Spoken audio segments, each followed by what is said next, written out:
Good morning, everybody. Today is Tuesday, April 7th, Holy Week, or Hell Week here in America and probably around the world.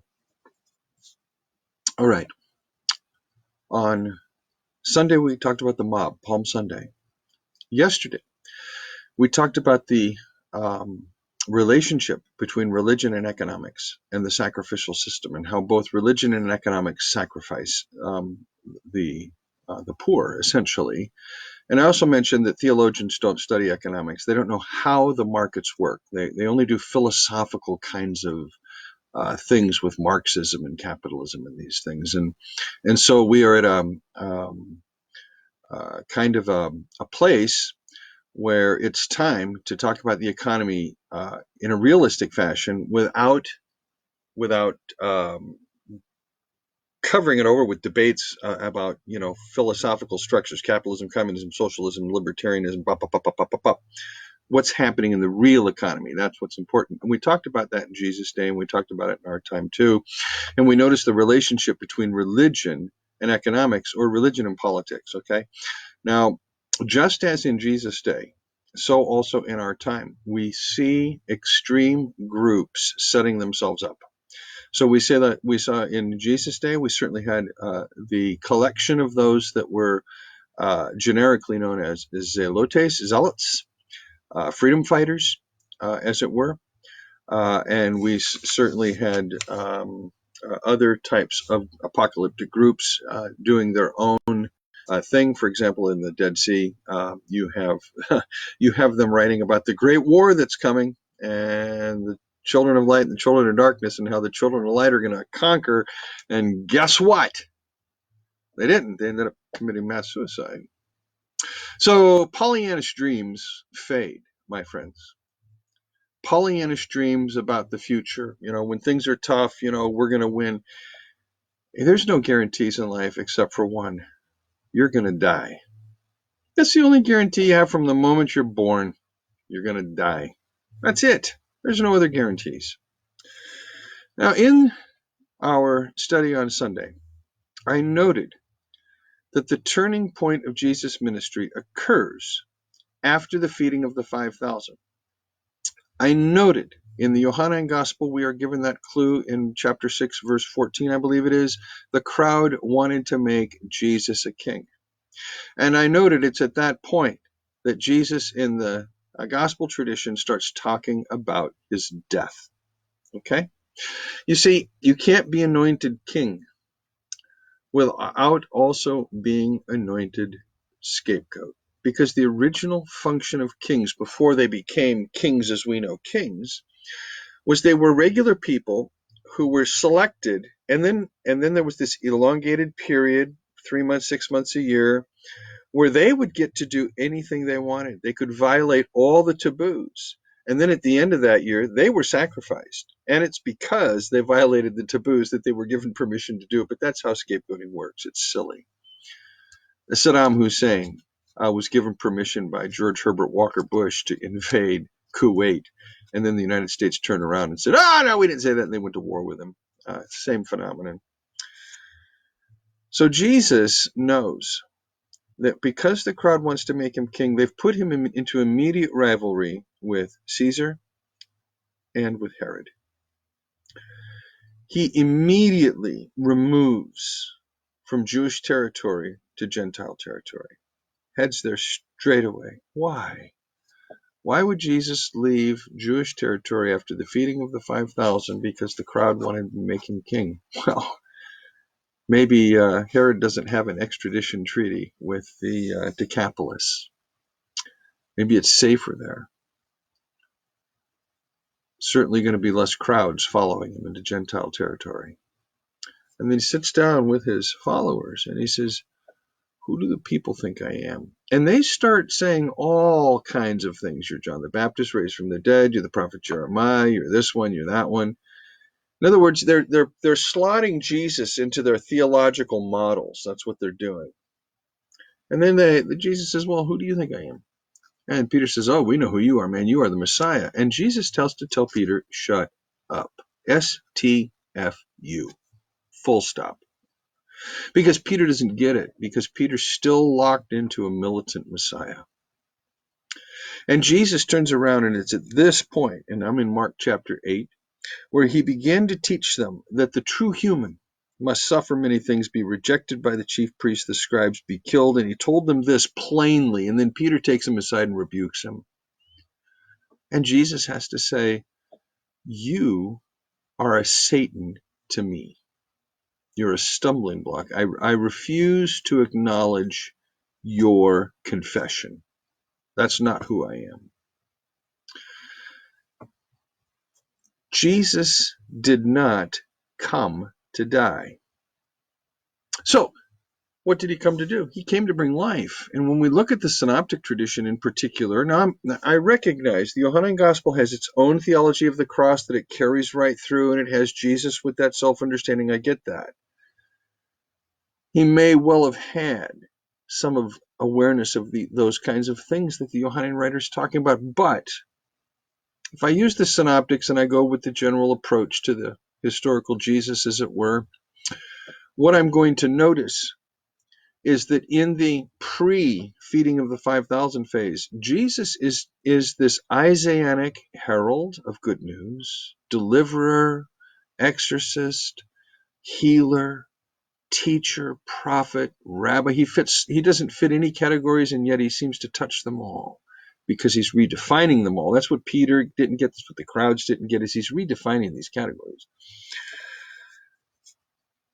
Jesus did not come to die. Now, if you're a Calvinist at this point, you're either going to go, oh, yes, he did, but let me tell you something right now. You cannot read Calvin's penal substitution theory into the gospel tradition. It doesn't exist. The entire Calvinist system right now is called into question in the entirety of it, because if Robert Tawney and others are right, and capitalism is the fruit of Calvinism, what we see in capitalism is nothing more than unbridled greed and justification by works on the most elemental level of the wealthy. So Calvinism you're not going to find in the Gospels, friends. So if you're looking for some kind of Jesus predicting his death or talking about death, first of all, the Gospels aren't chronological. Okay, there's a structure of chronology within the gospel tradition. You can get that. John A.T. Robinson has a good one in his book, The Priority of John. The historical Jesus scholars each have theirs. But the point is, prior to the feeding of the 5,000, Jesus, there's nothing on the horizon where Jesus is doing what he's doing with any thought that he's going to die. He's just doing the Father's will. And so it's only after the crowd would make him king. It's only after the crowd would put him into rivalry with Herod and Caesar. It's only after the crowd would not recognize him for what he's done. They just simply see him as a welfare source. They're treating him as a welfare source. Feed us, feed us, feed us. Give us a guaranteed income. The government as a welfare source concept is something Jesus rejects. Why? Because God our Father feeds us in his teachings. I find it really ironic, really, really ironic, that the Christians, the progressive Christians, who rail against the right-wing Christians for their support of this government and other governments, administrations we have had, the left-wing Christians rail against the right-wing Christians, and yet the left-wing Christians still use Caesar's money, right? I mean, if they were really wanting to rebel, don't you think they'd stop using Caesar's money, right? Never mind that they own homes that are built on land stolen from Native Americans. So if you're a left-wing person, don't think you're any better than the right-wing person. You're all in the same system. All you're trying to do is get on top of that system, and that system is the worldly system, and that system is broken, and that system is evil, and that system doesn't work, and that system is coming down because Jesus is Lord of the universe.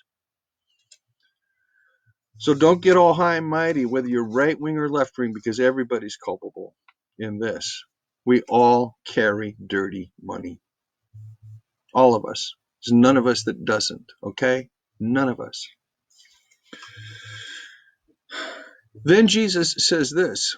He says, look, the reality of the situation is this. If you're going to follow me, if you're going to call yourself my follower, if you're going to say, I follow Jesus of Nazareth, you're going to have to deny yourself, take up your cross, and follow me.